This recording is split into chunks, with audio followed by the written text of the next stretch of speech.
try to remember any time when someone did something stupid. Yeah. Do you remember their face?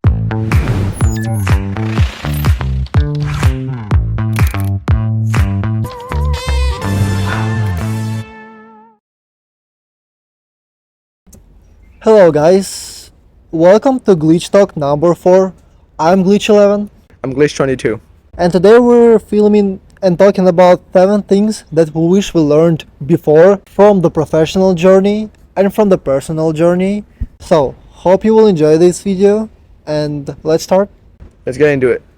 And we're gonna discuss up to 10 things that we wish we learned earlier. So we're in our 20s right now, so we've gone through some things, we experienced something, and maybe it's not a lot compared to other people who are older, but we still did make some conclusions based on what we had. Yep. And right now we're gonna talk about those things. Yep.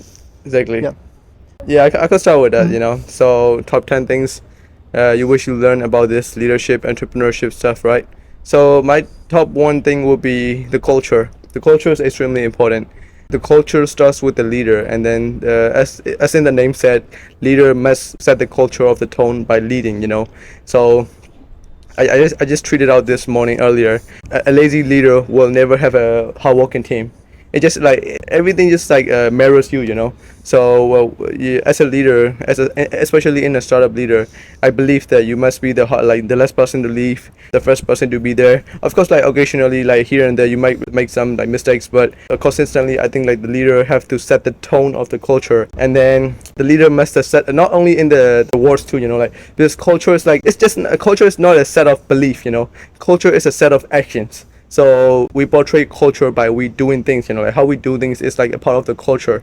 So if you want a really strong and loyal and then like trustable culture, then you need to like show, not just say, but in showing that like you need to trust one another, and you need to like just even in the little things, like that's what I learned. That's what I like. And then before I end this, like one thing is what I observe is that when you there will be like some guys in the team that will be like really talented, and then like they will not really go abide by the culture, right? They think like some of them think they're like above the rules, but like and you as a leader you will be sometimes like, okay, like I would just let it go, like he's not the best guy in the team, but like it doesn't work that way. Like, if you want to set the culture the foundation firmly, then like everybody including you must abide by the rules in the same way, and only after then like the culture will be firmly set, because like if the others there or not, they can feel it if the culture is being broken. And if one guy started breaking the culture, it is a signal to other that okay, we can stop breaking the culture. It doesn't really matter then. So just if you want a really like strong culture, you must show it by like not being late, like you must really like lead with examples, so that's what I learned. A strong culture. Yeah, that's a great reflection, because like everyone is looking up to the person who is leading the team. And once they see that that person is not sure about what's going on, not sure what exactly is happening in the group, then it all goes to spirals. Yeah, it all spirals.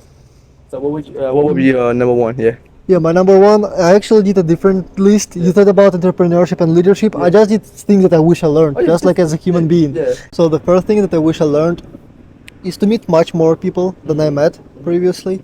Because right now I understand that every human being is unique. They have their own set of experiences, their own path, their own judgment and reasoning.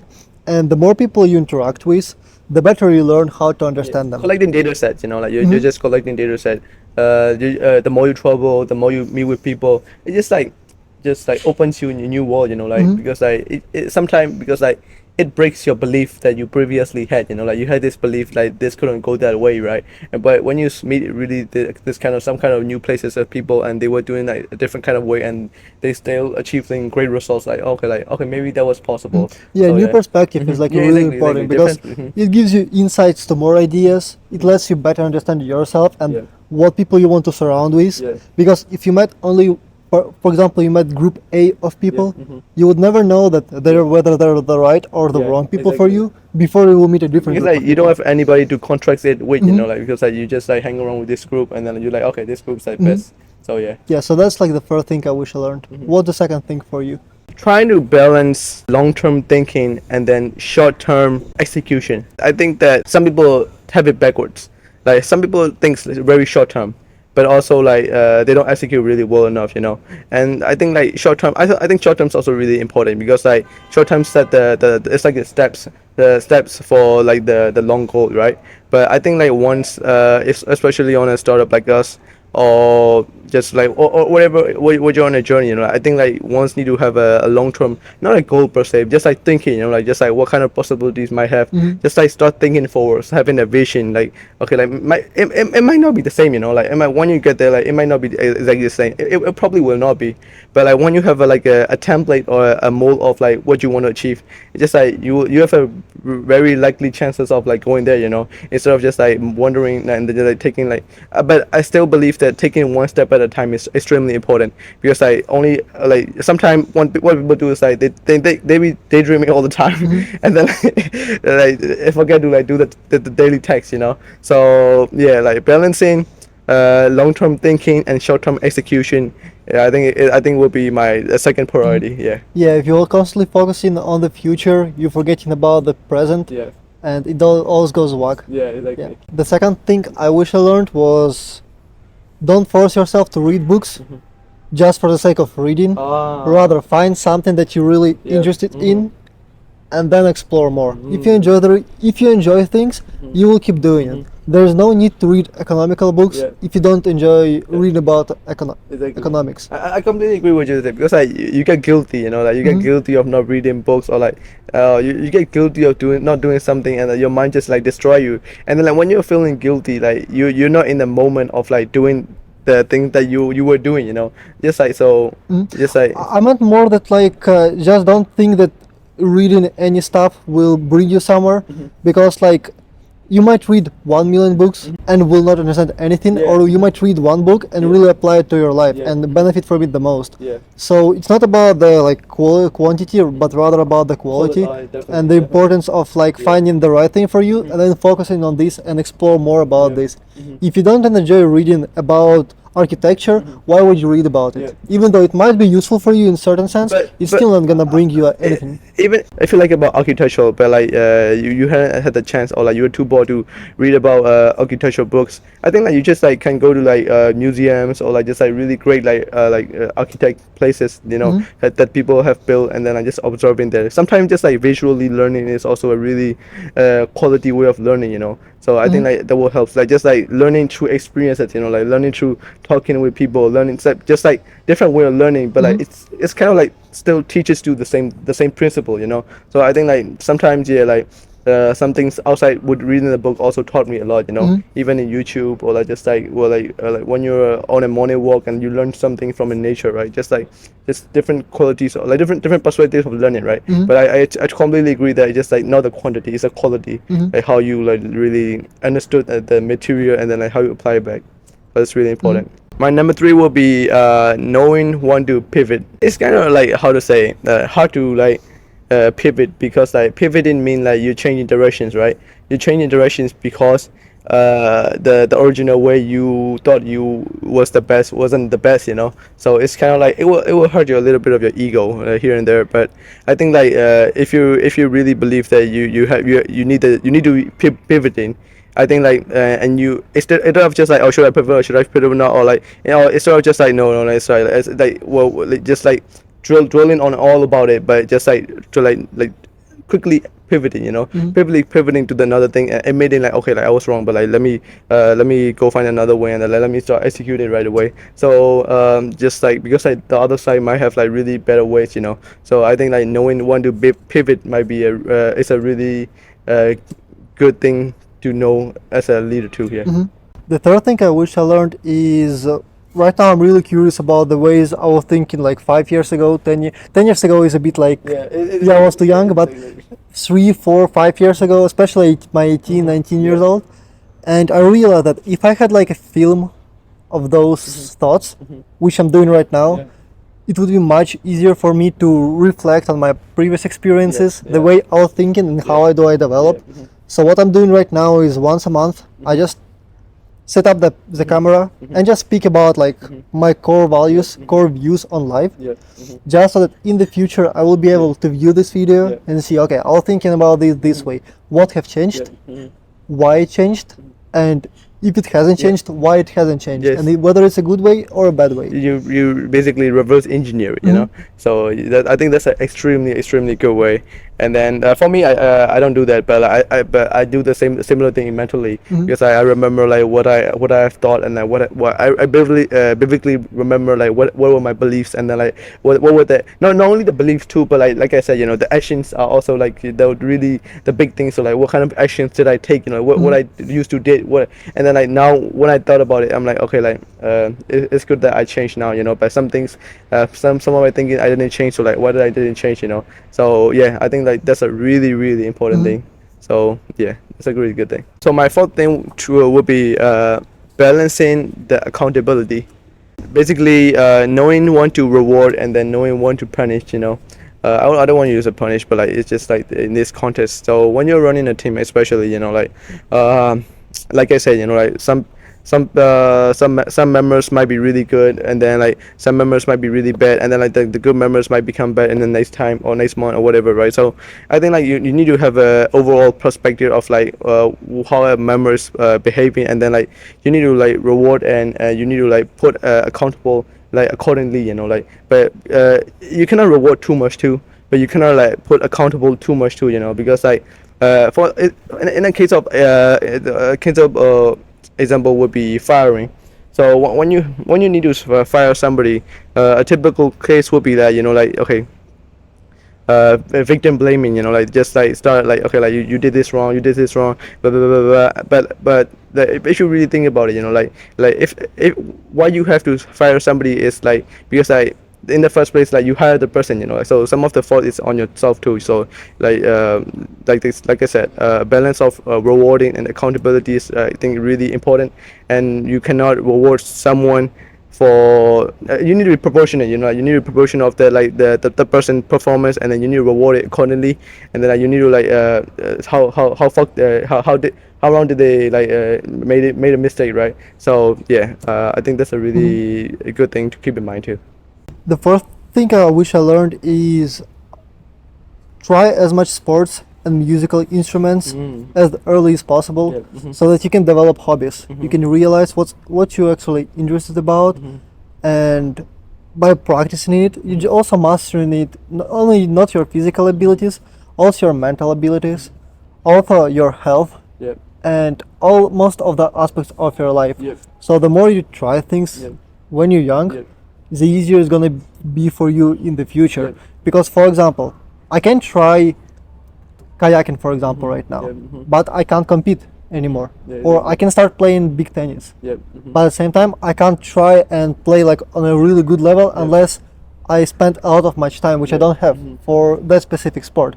While when you're a kid, you have plenty of time. You can explore more. You can play soccer, you can play football, basketball. You can master those skills and see whether you have a potential to go pro.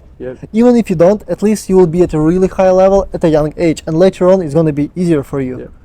Not looking into somebody early on, you know, like on something early on, just having an open mindset, and like just like, okay, like if you're good at basketball when you're 12 and you keep this is great. What I'm saying is that not only sitting at your home doing non-sports, and later on in life you will regret that. Okay, all my like peers, they can play certain sports, they have certain hobbies in similar, while I don't have any. Like I can't participate in it. I totally agree with that. It is you know, you need to be like open-minded, and then like not just one way, you know, like you need to like academic is also obviously important, but also like this kind of physical movement is also like really important, and then like, it's kind of a way of training the brain too, you know. It's just a different way. So I completely agree with that, especially musical instrument. It like is immensely like improve the brain waves and whatnot. So I agree with that. So my fifth thing would be encouraging innovation. Innovation and innovative ideas, I believe, can come from anybody, you know, like especially within your team too, you know. And sometimes leaders can be control freaks, you know, like control freaks, and then they can be a little bit like controlling, and then like they don't take in a lot of the they do the top to bottom, you know, like top to bottom, like the saying, not a lot of bottom to up. So I think like bottom to up is also really important, because like sometimes that you're, of course, obviously, you know, like as a founder or leader, you know what will be the best up for your business. But sometimes, you know, like some of your team members might have a different perspective, because like they have been in different fields, you know, and they have been in different life experiences. So like they might have a really innovative idea, and they might come and say you like, you know, like, oh yeah, trying it this way might be good too, you know, like how about we try this way. And in that instant, and as a leader, it's extremely important to be like, not just like close your ear, but also open it and like just like analyze it. Okay, that might be true, or that might not be true, but like you could like just essentially you need to encourage an innovation culture, you know, just like whoever it is, maybe the lowest member, you know, like no matter, like it doesn't matter, just like encourage them to innovate, but also have a tight feedback loop, you know, not just like just letting them like think of some crazy ideas all the time, but just like you give them a feedback type, right? Okay, like this idea is not that good, like try think of it again. This idea is good, okay, you can play around a little bit more. It's like just like a innovation culture with a tight feedback loop, you know, just like keeping it really tight, but still let them play around. So that I think like that's a really important thing. Yeah. Yeah, I agree.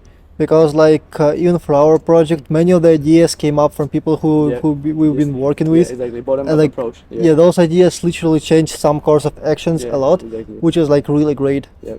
Another thing I wish I learned is that like I'm not a big fan of making pictures, making photos, and I really regret that, because I look back right now in the past and I don't have pictures from 2015 or 2014 when I was like in school or when I was with my friends, and I do realize that like when I find something, it's really nostalgic Yeah. and extremely pleasurable to look at those photos, Yeah. and Yeah. lots of excitement, lots of good memories. Yes. So I kind of regret that I wasn't doing this in the past, even though right now I do so. So even though like I go months back and I will see, okay, like I remember this moment. I would say like some of it would be like it was kind of forced, you know, like I don't know about your experience, like my mom used to really love taking photos everywhere, and then like that's why I used to hate it, you know, because like she would be like literally every 5 meters she was like go and stand there, let me take a picture. So I'm like, no mom, please, like, you know. So it's like it's kind of like, so yeah, it's kind of funny too, you know, like a little funny story, but I completely agree with that, you know. Sometimes we rely on the memory too much, you know. Like, we're like, okay, like I would just remember right away, you know, like just like remember back away. We kind of thinking like that, but as we know, like we don't even remember like what we eat like last week. So I think like taking good friends with good photos and just having a, you know, cheerful times is, I think it's a really good thing. Yeah. Yeah, and also like if you're going for vacation, for traveling like Yeah. once a year or a few times a year, Yeah. you will probably remember those Yeah. times. But if you're constantly traveling, then your first trip and Yeah. third trip and fourth trip is either gonna mix up or you will forget some of those. Exactly. But if you have images, pictures, like it's gonna be there forever, Yeah. and you will be able. Maybe if you will remember something that happened to you a year ago, doesn't mean that you're gonna remember this in 20 years or 30 years. And looking back is really nice in terms of like just thinking what you've been through, which is a great experience, a beautiful experience. Nostalgia is a great thing. My sixth thing would be letting your team members shine. I think it is extremely important for to let the team members like succeed, and then to let them shine, you know, like even within the company. I think it is important to like let the whole company know that like, this person had the idea, not you, you know. This person really had the original idea, you know, and give them the proper credit that they deserve. And then outside of the company too, you know, like just like letting them know like, okay, no, it was my team's member idea, you know, I have a credible team, and then like I'm extremely proud as a leader to have this kind of team. And I just like letting your team member shines is a really really good thing as a leader too, you know. And I think like it's a really important thing. Yeah, I agree. So I recently learned this philosopher's view. It's called principle of utility. Basically, his name is John Stuart Mill. He's a famous philosopher and utilitarianism. Yeah, and he divided all the things we do like into things: higher pleasures and lower pleasures. Lower pleasures are some basic needs like food, sleep, sex, all the things which are easy to obtain, Yep. does not require a lot of Yep. intelligence, Yeah. and higher pleasures on the Exactly. other end, like art, music, reading, Yep. philosophy, Yep. discussion with Yes. people, which is like much harder to obtain. Yep. It takes much more longer, much more time, Yep. but much more pleasurable Yeah. in the long run. In Sustainable order, too. yeah, Yeah. for your fulfillment. So I wish that I spent less time on lower Lower. pleasures and actually thinking that these lower pleasures will Yeah. satisfy my like Yeah. overall needs Yeah. of a human being, Yeah. rather than ignoring the higher pleasures, Mhm. which was like a big issue Yeah. for me in certain age. Yeah. Even though I was much smaller, I didn't understand those. But I wish there was someone Yeah. who, when I was 16 or 17, at Yeah. least pointed out to me these concepts and Yes. say like, okay, you need to focus on Yes. much higher things, which Yes. will help you in the long run, rather than on those which are like just a short-term pleasurable things. Yeah. Mainly it's because like just short-term thinking too, you know, like just like you're hungry and then like you just want to eat that meal and just like you just want to devour it, and then you know, and you don't even think like if it's gonna like really fulfill you, if it's gonna make you fatter or not, you know. So just short-term thinking and not just like not thinking long-term is also Yeah. like the main thing too. This specifically for me as a leader, what I learned is you don't have to try to be right all the time. That's one of the things I did, you know. I try to be right all the time, you know, like I try to be like, oh, as a leader, you know, like I need to be this person like this, like always right, you know, like always just like making correct decisions, you know, like always know like what's up, like always know like what's happening like in the world, whatever, always have the right answers.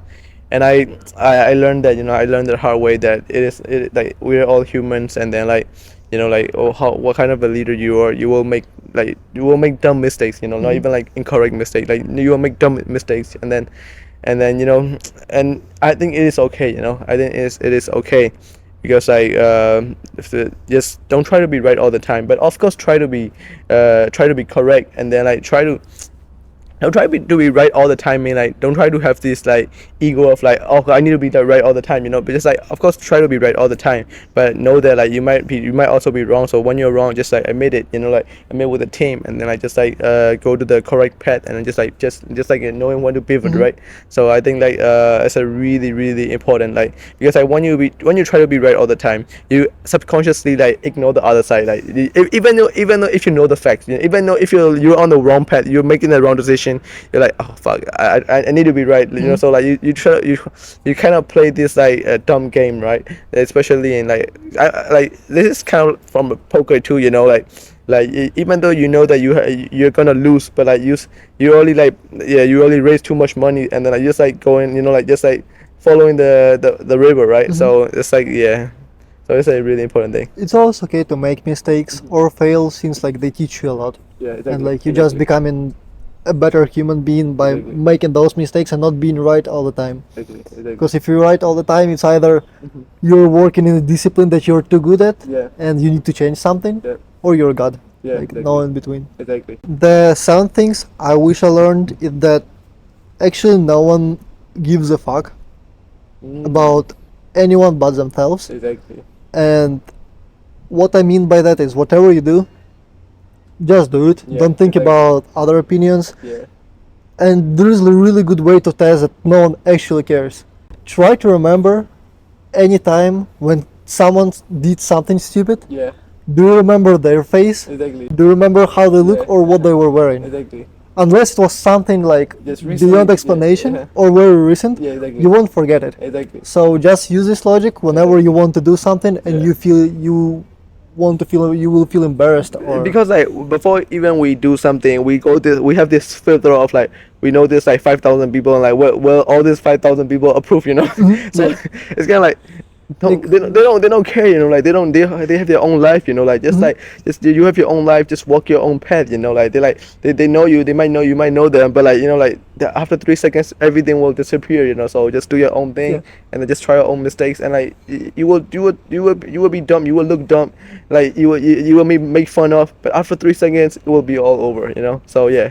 everyone is too busy with their own lives in Exactly. order like to care about some stranger or like a random person on the street. Yeah, exactly. Okay, guys, thank you so much for viewing our today's podcast. Hopefully, you enjoyed and take something from this discussion because that's what we gathered from our own experience, from our professional and personal journey. So, make sure to like this video or this podcast, share it with your friends and those who are also interested in self development, and subscribe to our channels. Also, follow us on LinkedIn. Our channel is called 369 Labs. Thank you so much for viewing our podcast. Glitch out. Good job.